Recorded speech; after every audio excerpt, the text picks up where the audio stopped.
Odoo Sales Module. What we cover in this video: create quotations and sales orders, create price lists and discounts, configure sales team. Step 1. Create a quotation. Go to Sales Quotations, click Create. Fill in customer. Select or create the customer.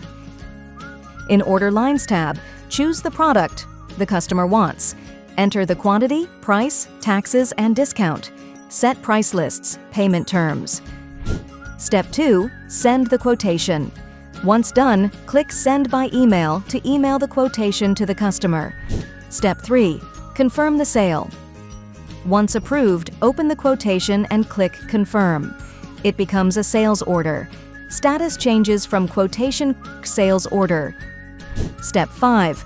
Delivery order, if stockable product. Automatically, a delivery order is created in the Inventory module. Inventory Delivery Orders select, click Validate. Step 6. Invoice the sales order.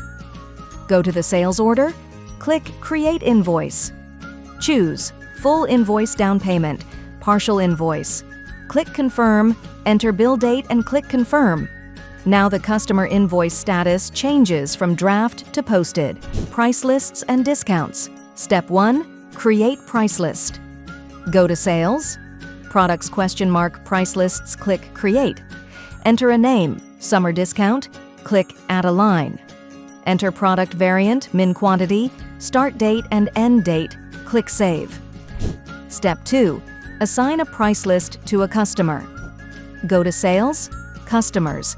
Open a customer record. Under the Sales and Purchases tab, set their default price list. Step 3. Use the price list in a quotation. Create a quotation for that customer. Add products.